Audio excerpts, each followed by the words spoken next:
नहीं किसी से लड़ना सीखो, नहीं किसी से अड़ना।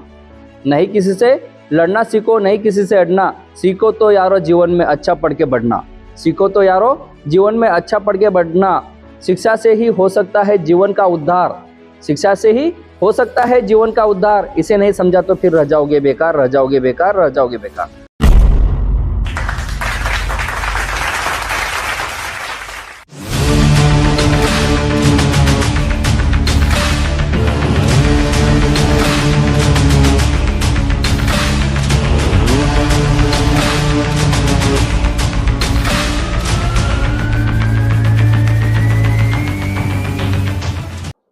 सर्वप्रथम तो आपका बहुत बहुत धन्यवाद, आपने आपके मंच पर मुझे बुलाया। जीवन परिचय तो संत गुरुओं महापुरुषों का होता है। हम तो एक साधारण एक समाज के कार्यकर्ता है। फिर भी जानकारी के अनुसार मैं आपको बता दूं, मैं ग्राम लोनी का निवासी हूँ। मेरा नाम दत्तू पिता वसंत मेढ़े और मैं लोनी स्कूल से पढ़कर सुबह स्कूल तक आया।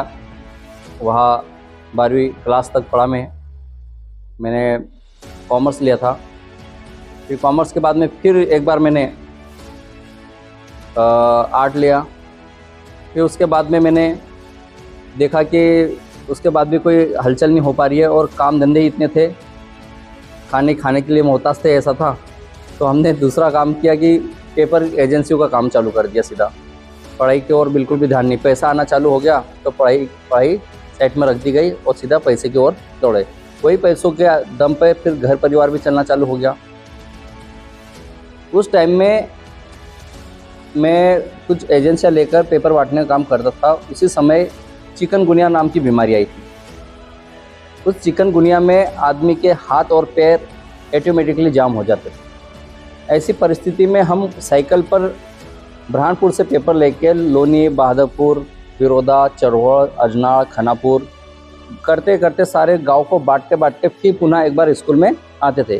कुल मिलाकर हम 25 से 30 किलोमीटर का कम से कम पर डे रन साइकिल से लगाते थे। और ये लगाने के बाद में फिर भी उसमें अपना कुछ पूरा नहीं होता था। समय पूरा स्कूल को दिया नहीं जा रहा था, पढ़ने में नहीं मन लग रहा था। फिर मैंने सीधी लाइफ अपनी चेंज कर ली धीरे से। फिर और कुछ इनकमों के लिए मैंने कुछ एजेंसियां ज्वाइन की और कुछ जैसा इंश्योरेंस कंपनियों के पीछे चला गया। देखो जहाँ अपना लाभ मिलता रहा उस कंपनियों के पीछे मैं दौड़ता रहा, अनुभव लेता रहा। और बाद में फिर मैंने देखा कि सब दूर दौड़ते रहा, कुछ नहीं मिल रहा है। फिर मैंने अपने खेल युवा कल्याण के माध्यम से मैं सेंट्रल गवर्नमेंट का जॉब था मुझे, वो जॉब लगा था मुझे 9 और 10 के बीच में। उस जॉब के माध्यम से क्रीड़ा पोस्ट पर मेरी पोस्टिंग हुई थी यहाँ पर बुरहानपुर में। मैं यहाँ पर खेल विभाग में काम करता था। वहाँ देखा कि मैंने एक बंधुआ मजदूर सा लग रहा था मैं वहाँ पर, क्योंकि कुछ भी अपने मन से अपन कर नहीं सकते थे। तो मैंने उस जॉब को भी साइड में छोड़ दिया और सीधा अपने सेवा में निकल गया लोगों की। तो लोगों की सेवा में निकला तो सेवा में मेवा तो मिलता ही है, ऐसा तो कोई भूखा तो मरता ही नहीं। और कोई भी समाज अपने बंदे को भूखा नहीं मरने देता। यदि मैं आपके लिए भी तत्पर रहूँगा तो आप कहीं ना कहीं मेरे तरफ भी ध्यान दोगे कि नहीं, बंदा कितने समय से अपने पास में बैठा है, उसको कम से कम खाने का तो पूछ लेते हैं। तो अपने पास के जो मेरे अपने गट्स उनको कुछ मालूम पड़ते थे, तो वो मेरे को उस हिसाब से कुछ ना कुछ काम देते थे। मैं सभी के पास में जाके सभी कोई ना कोई अपने को मार्गदर्शन देता था। उसका मार्गदर्शन लेके अपना स्वयं का काम फील्ड में मैं निकल गया और लोगों की सेवा करने निकला। सेवा करते करते मैं आज एक सामाजिक संगठन में राष्ट्रीय उपाध्यक्ष तक पहुंच गया।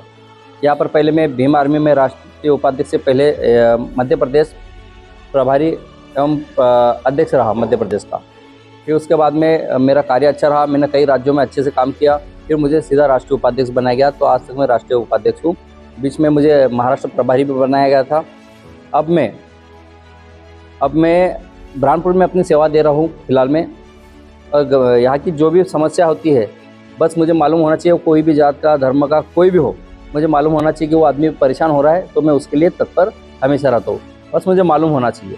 मेरा एक ही उद्देश्य है कि किसी भी प्रकार से मैं किसी के मदद में आ जाऊँ। मेरे पास देने के लिए कुछ नहीं है, मेरे पास में देने के लिए सबसे कीमती चीज़ है, वो है समय। समय से बढ़कर कोई कीमती चीज़ नहीं होती है और मैं वो देने के लिए हमेशा तत्पर हूँ। देखिए, समाज में यदि कोई कार्य करने अपन निकले तो विरोधाभास तो होता है, क्योंकि हर समाज में वर्चस्व की लड़ाई है और वर्चस्व की लड़ाई इतनी बड़ी लड़ाई होती है जिसको हाथ नहीं पैरनी है, लेकिन बहुत लंबी लड़ाई होती है। उस वर्चस्व की लड़ाई में कौन किसको कहाँ गिरा देगा, कौन कहाँ से किसको उठा देगा, उसका भरोसा नहीं है। तो समाज में आपको ऊपर आने के लिए कई पटकनियाँ खानी पड़ेगी, कई बार आपका मनोबल तोड़ा जाएगा। मेरा भी कई बार मनोबल तोड़ा गया, बोले ये क्या करेगा, कल का लौंडा आके हमें सिखाएगा, इसी प्रकार के ऐसे ऐसे शब्द सुनने को मिलते थे।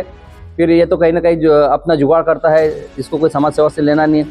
बार बार कुछ न कुछ आरोप प्रत्यारोप लगा के फिर भी मैं पीछे नहीं हटा।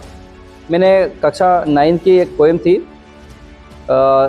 जिसका शीर्षक था नए किसी से, उसका शीर्षक था try again once again always try again. तो मैंने उसमें देखा कि उसमें बार बार प्रयास करने के लिए अपने को प्रेरित किया जा रहा है, तो क्यों ना अपने को ये लोग उकसा रहे हैं, अपने को कुछ करने के लिए उकसा रहे, तो उनको ही मैंने माध्यम माना कि ये लोग हमें कुछ करने के लिए बता रहे हैं और हम कर नहीं पा रहे। तो मैंने उन लोगों को अपने गुरु मान के अपने कार्य को और ध्यान देते गया और आज मैं राष्ट्रीय उपाध्यक्ष तक पहुँच गया हूँ। देखो, समाज ने सबसे पहले तो मुझ पर विश्वास जताया, उन्हें विश्वास जताया मुझ पर, तो मैंने भी कुछ हटके करने की सोची। अपना परिवार का नाम होता है, अपने समाज का नाम होता है, अपने गांव का नाम होता है, अपने ज़िले का नाम होता है। कुछ अच्छा कार्य करने पर मैंने 2016 में जब कलेक्टर महोदया आयरन सिंधिया जी थी, उस टाइम में स्वच्छता अभियान चल रहा था। सभी अपने अपने स्तर पर कुछ न कुछ स्वच्छता स्तर पर कर रहे थे। मुझे नेट के माध्यम से मालूम पड़ा था कि दिल्ली में कंपटीशन चल रहा है शॉर्ट मूवी का, तो मैंने अपने यहाँ पर एक शॉर्ट मूवी बनाई। उस मूवी ऐसी थी कि वहाँ पूरे देसी कलाकार थे, वहाँ कोई ट्रेनर नहीं था, कुछ नहीं था, पूरे दिल से बनाई गई नेचुरल मूवी थी। उस मूवी को वहाँ दिल्ली में मुझको दिखाया गया, तो उस पर मुझे सम्मानित किया गया। वहाँ पर उत्कृष्ट प्रदर्शन के लिए मुझे वहाँ पर अवार्ड भी दिया गया था, जिसका कई अखबारों ने प्रकाशन भी किया। और यहाँ पर फिर उसके बाद में उस समय विधायिका माननीय अर्चना चिटनिस जी थी, उन्होंने भी मुझे सम्मानित किया था। तो ऐसा धीरे धीरे कई लोगों ने मुझे उसकी बधाई देते हुए सम्मानित करते रहे। उसके बाद में महिलाओं के लिए मैं हमेशा तत्पर रहता हूँ, क्योंकि नारी शक्ति जिसके साथ में होगी वो कभी हार नहीं सकता। तो आज मेरे साथ में इतनी सारी बहनें जुड़ी हुई है, वो हमेशा मेरे लिए दुआ करती रहती है और हम सब मिल के प्लान करते हैं किसको कहाँ कैसा रोज़गार होगा, कैसे किसकी क्या मदद करेगी, नशाओं से कैसे हम अपने लोगों को दूर करेंगे। इस चीज़ों पर हम काम करते आ रहे हैं और अभी हम बहुत लंबी चौड़ी टीम हो गई है हमारी, और उसमें भी हमको अच्छे से वो मिल जा रहा है, अब लीड मिल रही है अच्छे से। मैं तो हमारे माता पिता के बाद में मेरे बीवी को श्रेय दूंगा, क्योंकि मेरे माता पिता बिस्तर पर है और वो इतना साथ मुझे देती है कि मुझे 1 मिनट भी उनकी सेवा करने की आवश्यकता नहीं है। वो पूरी सेवा वो करती है और मुझे पूरा समय वो समाज में देने को बोलती है कि आपका पूरा समय आप समाज में दीजिए, और मेरा मनोबल भी वही बढ़ाती है। मुझे कभी वो ना नहीं बोलती है कि तुम रात में, दिन में, सुबह में, शाम में कहीं पर मत जाओ। वो बोलते हैं, किसी का भी फ़ोन आया तो बोलते हैं कि यहाँ पर जाओ, वो स्वयं बोलती है। तो क्योंकि उसको मालूम है कि मेरे पति को यही चीज़ अच्छी लगती है, किसी की मदद करना, और तो वो भी मेरी मदद ही करती है। तो हम एक दूसरे की मदद करते हैं, तो ये श्रेय मेरे बीवी को दे रहा हूँ। देखिए, इस चैनल के माध्यम से मैं एक छोटी सी कुछ लाइनें शिक्षा के ऊपर बताऊंगा। नहीं किसी से लड़ना सीखो, नहीं किसी से अड़ना, नहीं किसी से लड़ना सीखो, नहीं किसी से अड़ना, सीखो तो यारो जीवन में अच्छा पढ़ के बढ़ना, सीखो तो यारो जीवन में अच्छा पढ़ के बढ़ना। शिक्षा से ही हो सकता है जीवन का उद्धार, शिक्षा से ही हो सकता है जीवन का उद्धार। इसे नहीं समझा तो फिर रह जाओगे बेकार, रह जाओगे बेकार, रह जाओगे बेकार।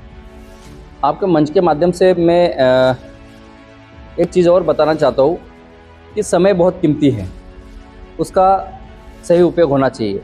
आज जो इंसान है, इंसान की उम्र मान के चलो आप अधिक से अधिक 70 साल है। 70 साल में आप क्या क्या करोगे? 70 साल में आप आधा सोने में निकाल दो समय, मतलब 70 में से आप आधे गए तो कितना रहा 35 में आप मुझे बताइए कि आप क्या एजुकेशन करोगे। एजुकेशन में आपको 25 साल चले जाएंगे, आपके पास में 15 साल रहे। अब 15 साल में आप क्या क्या करोगे, क्या आप क्या शादी करोगे या परिवार बढ़ाओगे या आप डेवलप होगे। तो आपके पास बहुत समय कम है, आप कम समय में बहुत अधिक करना सीखो और आगे बढ़ना सीखो, क्योंकि समय बिल्कुल भी नहीं है। समय कब आपके पास से छीना जाएगा उसका कोई उत्तर नहीं उसका। रोजगार, शिक्षा और स्वास्थ्य के साथ साथ में महिलाओं का सम्मान बहुत ज़रूरी है। यदि महिलाओं का आप सम्मान करोगे तो निश्चित ही आप हर मुश्किल से मुश्किल घड़ी में भी आगे निकलोगे। तो आपको सबसे पहले महिलाओं का सम्मान करना पड़ेगा, वह घर की महिला हो या बाहर की महिला हो। क्योंकि अपन क्या करते हैं, बाहर की महिलाओं को सम्मान देते हैं और घर में अपनी माँ से बहुत बदतमीजी पेश आते हैं, अपने बहन से बदतमीजी पेश आते हैं। तो शुरुआत आपकी घर से शुरू होना चाहिए और सबसे पहले सम्मान अपने घर से चालू करोगे तो आपको बाहर भी सम्मान मिलेगा। यहाँ पर मैं आया तो मुझे बहुत खुशी हुई सबसे पहले तो, और आप लोगों को मैं बधाई देना चाहूँगा, क्योंकि आप लोग जिस प्रकार से ये कार्य कर रहे हो, ये कार्य साधारण नहीं है, ये मनोबल बढ़ाने वाला काम है। लोग क्या करते हैं, लोगों का मनोबल तोड़ने का काम करते हो, आप जोड़ने का काम कर रहे हो।